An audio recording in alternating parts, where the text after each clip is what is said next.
तो स्टूडेंट्स, आज की क्लास में हम सीखेंगे कि गेट का यूज किस तरह के सेंटेंसेस के लिए किया जाता है, कॉजेटिव सेंटेंसेस क्या होती हैं, इसकी स्ट्रक्चर क्या कुछ होती है और उर्दू में इसके सेंटेंसेस किस तरह के होते हैं और जब हम इनको इंग्लिश में कन्वर्ट करेंगे तो वो सेंटेंसेस किस तरह के होंगे।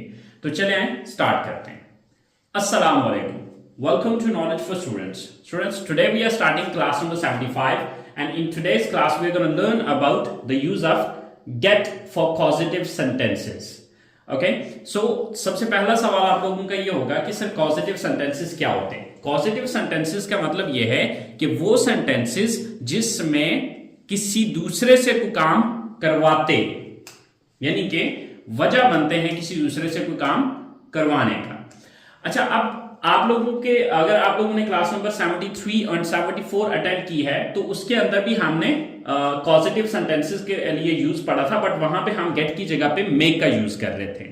ओके, तो इसका भी पर्पस वही है जो मेक का पर्पस है, बट दोनों में एक छोटा सा डिफरेंस है। दोनों में डिफरेंस क्या है कि जो मेक का यूज किया जाता है, अब मेक का मतलब भी करवाना होता है, गेट का मतलब भी करवाना होता है। इसके लफ्जी मानी देखेंगे तो मेक का मतलब बनाना है और गेट का मतलब हासिल करना है। लेकिन अगर हम इसको कॉजेटिव सेंटेंसेस के पॉइंट ऑफ व्यू से देखेंगे तो इसका मतलब करवाना है, मेक का मतलब भी कॉजेटिव सेंटेंसेस में करवाना होता है। लेकिन दोनों में डिफरेंस क्या आता है? दोनों में डिफरेंस इस चीज का आता है कि जो मेक वाले सेंटेंसेस होते हैं जिससे हम वो काम करवाते हैं, हमें वो पता होता है कि वो काम किस से करवाते हैं, तो उस तरह के सेंटेंसेस के लिए हम मेक का यूज करते हैं जहां पे हमें ये पता होता है कि ये काम किस से करवाया जाता है। ठीक है, लेकिन गेट का यूज हम उन सेंटेंसेस के लिए करते हैं या वहां पर यूज गेट का किया जाता है जहां पर हमें ये नहीं पता होता कि ये जो काम करवाया जा रहा है किससे करवाया जा रहा है। ओके, मिसाल के तौर पे हमारे पास पहला सेंटेंस है कि वो होमवर्क लिखवाता है। अब वो होमवर्क लिखवाता किससे, वो यहां पर मेंशन नहीं है।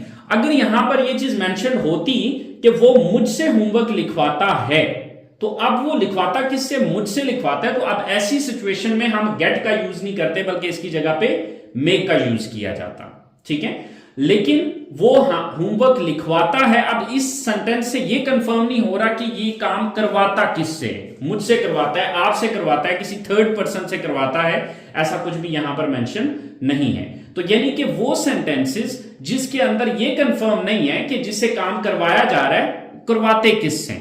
ठीक है, जब ये चीज कंफर्म नहीं है तो वहां पर फिर हमने मेक का यूज नहीं करना बल्कि उसकी जगह पे गेट का यूज करना है। ठीक है, मेक का यूज भी करवाना के सेंस में होता है और गेट का यूज भी करवाना के सेंस में होता है कॉजेटिव सेंटेंसेस में।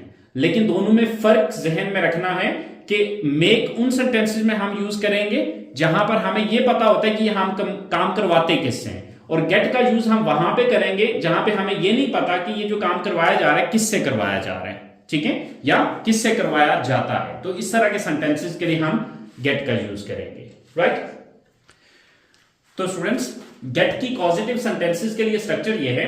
First of all we have to write down subject, after that get, after that object, after that third form of the verb and then other words. अब यहां पर ये ब्लैंक छोड़ने का पर्पस ये है कि अगर यहां पर कोई एक्स्ट्रा वर्ड आ रहे हो तो इस ब्लैंक के अंदर लिख दीजिए, अदरवाइज इसको छोड़ दीजिए। राइट, एक और डिफरेंस आपने माइंड में रखना है कि जब हम मेक का यूज कर रहे थे तो यहां पे जब हम मेक लगाते थे तो आगे हम फर्स्ट फॉर्म का यूज करते थे, लेकिन यहां पर जब हम गेट लगा रहे हैं तो गेट के बाद हमेशा पास्ट पार्टिसिपल फॉर्म या फिर थर्ड फॉर्म भी इसको कहा जाता है, पास्ट पार्टिसिपल फॉर्म या फिर थर्ड फॉर्म का यूज यहां पर किया जाता है।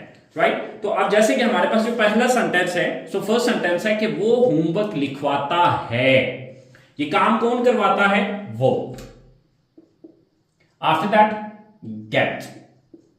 अब चूंकि ही आ रहा है तो ही, शी, इट या सिंगल नेम के साथ एस या एस का कंसेप्ट, वो प्रेजेंट इंडेफिनेट वाला आपको याद होगा कि जब हमने प्रेजेंट इंडेफिनेट पढ़ा था तो वहां पे हमने देखा था कि he, she, it and single name के साथ एस या एस का यूज किया जाता है। सो ही गेट्स, यहां पर ही गेट नहीं लगा सकते, ही गेट्स। फिर इसके बाद ऑब्जेक्ट। ऑब्जेक्ट क्या है? Homework. Okay, he gets homework, he gets homework। Third form क्या है? काम क्या करवाता है? लिखवाता है, written. he gets homework written, वो होमवर्क लिखवाता है। लेकिन यहां पर ये कंफर्म्ड नहीं है कि वो लिखवाता किससे। अगर ये पता हो कि किससे लिखवाता है तो फिर हम गेट का यूज नहीं करेंगे, बल्कि यहां पर गेट की जगह पे मेक का यूज करेंगे और यहां पर फर्स्ट फॉर्म राइट आएगी। नेक्स्ट सेंटेंस है कि मैं फसलें कटवाता हूं, मैं फसलें कटवाता हूं। सब्जेक्ट कौन है, ये काम कौन करवाता है, मैं करवाता हूं, सो आई। देन गेट, अब आई के साथ गेट्स नहीं है, आई वी यू दे और प्लूरल नाउन के साथ गेट आता है। देन ऑब्जेक्ट कटवाता किस चीज को, फसलों को, the crops.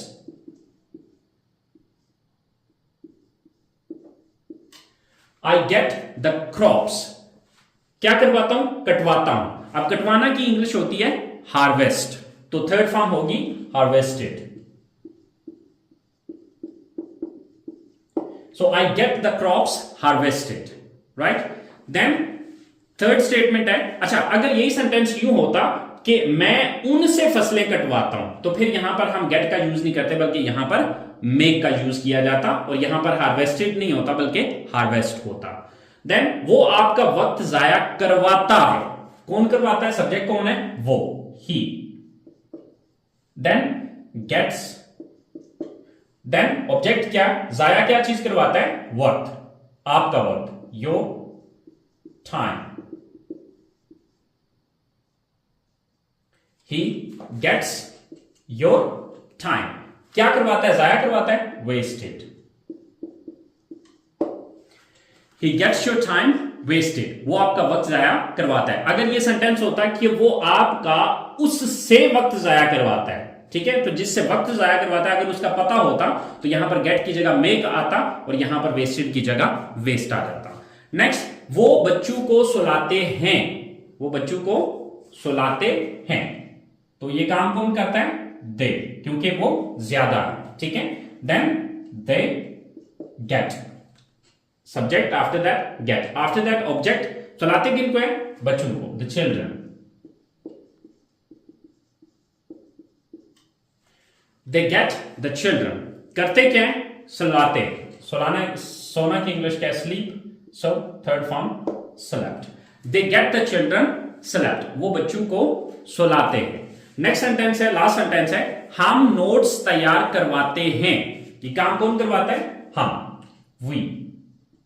Then get, then object क्या क्या चीज तैयार करवाते हैं, notes, we get the notes।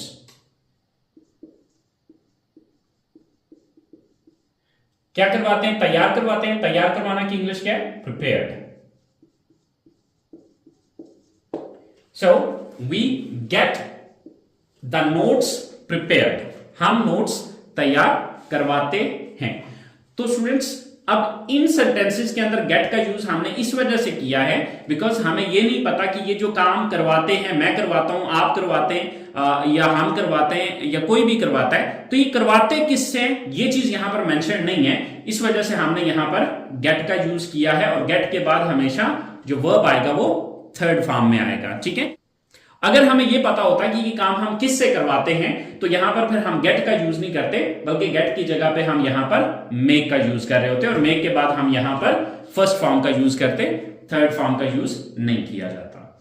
So students, ये हमारे पॉजिटिव सेंटेंसेस हैं। अगर हम बात करें इसके नेगेटिव सेंटेंसेस की, तो नेगेटिव सेंटेंसेस में वही एज यूजुअल जो हमारा फार्मूला है कि यहां पर हमने देखना है कि कोई हेल्पिंग वर्ब आ रहा है, हेल्पिंग वर्ब नहीं आ रहा तो वही do not, does not, did not वगैरह हम यहां पर यूज करेंगे।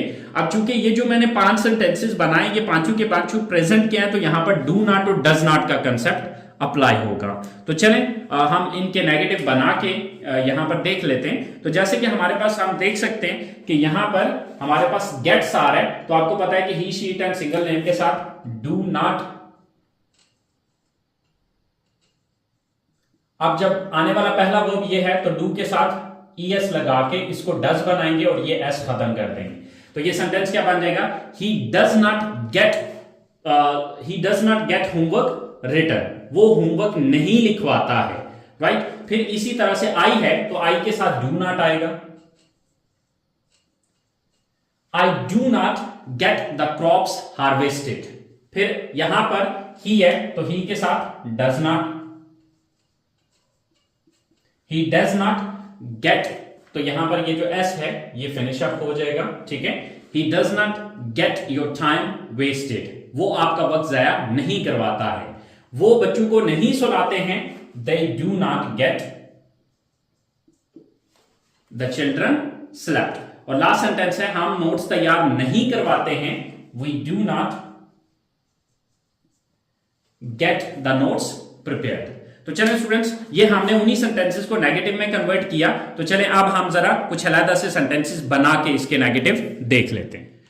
तो स्टूडेंट्स, ये हमारे पास नेगेटिव सेंटेंसेस हैं गेट के, राइट। तो हमारे पास जो सबसे पहला सेंटेंस आ रहा है वो है वो कपड़े इस्त्री नहीं करवाते हैं। अब स्ट्रक्चर क्या है? First of all subject, after that do not और does not, after that get, after that object, after that third form and then other words. तो मेरे पास पहला सेंटेंस है वो कपड़े इस्त्री नहीं करवाते हैं। इट मीन सब्जेक्ट कौन है यहां पर? They. With they we use do not, they do not. After that get, after that object क्या है, क्या चीज करवाते हैं? कपड़े, the clothes. They do not get the clothes, क्या नहीं करवाते? प्रेस या iron,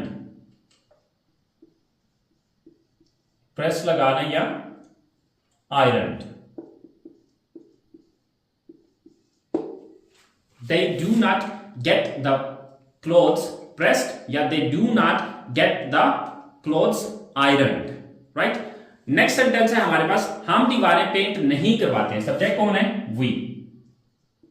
so after that do not, we do not, then get। क्या चीज नहीं करवाते हैं? पेंट किसको नहीं करवाते हैं? दीवारों को, the walls। we do not get the walls, क्या नहीं करवाते हैं? Paint, painted। so we do not get the walls painted। Second last sentence है आप बच्चों को प्रैक्टिस नहीं करवाते हैं। सब्जेक्ट कौन है? आप, you। After that, do not. After that, get। किसको प्रैक्टिस नहीं करवाते? बच्चों को, the children।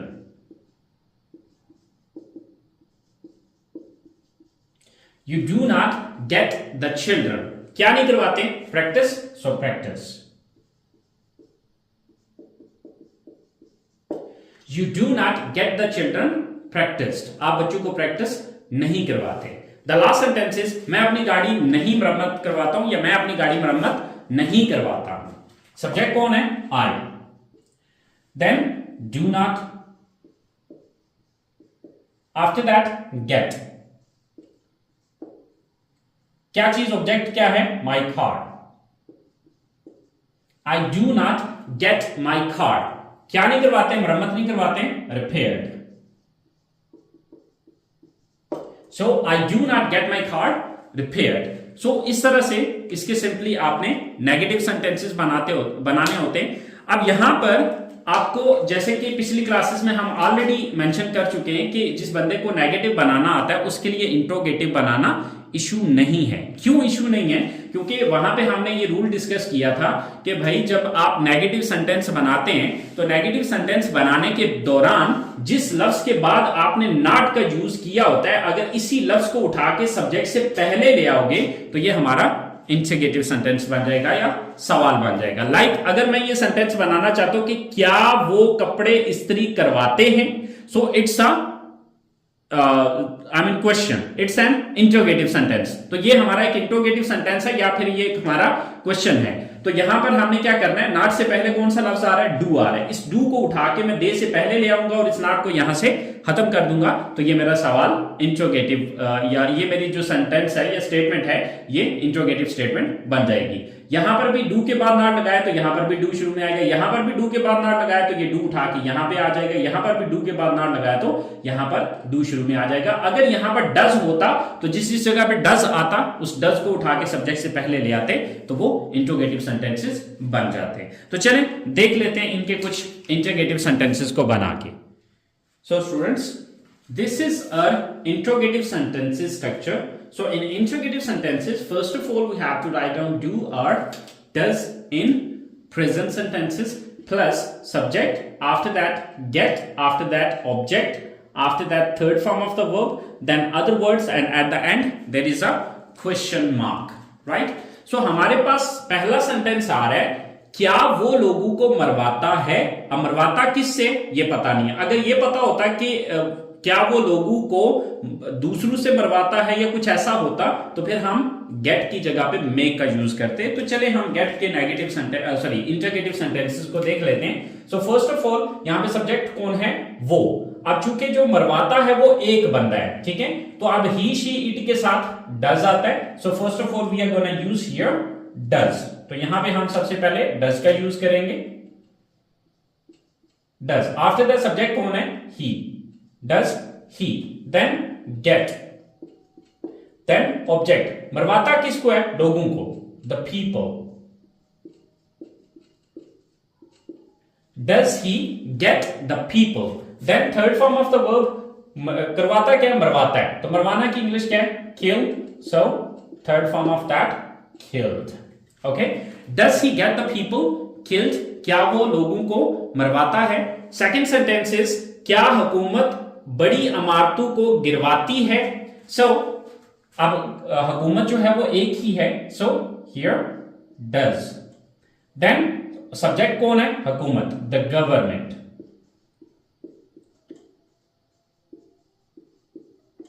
Does the government, after that get, does the government get, क्या गिरवाती है, बड़ी इमारतें, the big buildings.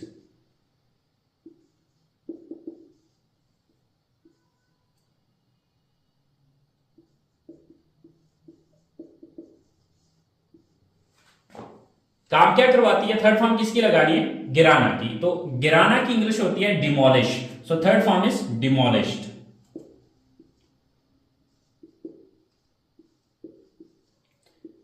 So does the government get the big buildings demolished, क्या गवर्नमेंट जो है वो बड़ी बड़ी बिल्डिंग्स को गिरवाती है।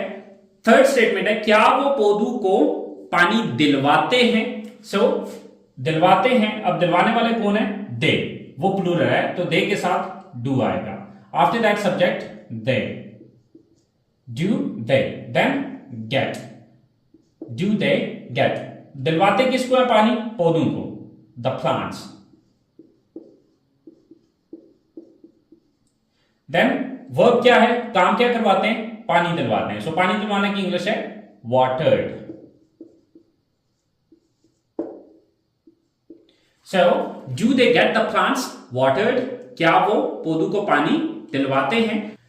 लास्ट सेंटेंस है, क्या वो अपने वालिदैन को हज के लिए भिजवाता है। सो सबसे पहले हमें डज लिखना है, क्योंकि जो भिजवाता है वो एक लड़का है। So does he, after that get, भिजवाता किसको है, अपने वालिदैन को, his parents. Does he get his parents, then करता क्या है, भिजवाता है। So send, send first form है, सेंड इसकी थर्ड फॉर्म है। So does he get his parents send, किसके लिए भिजवाता है, हज के लिए, फॉर हज।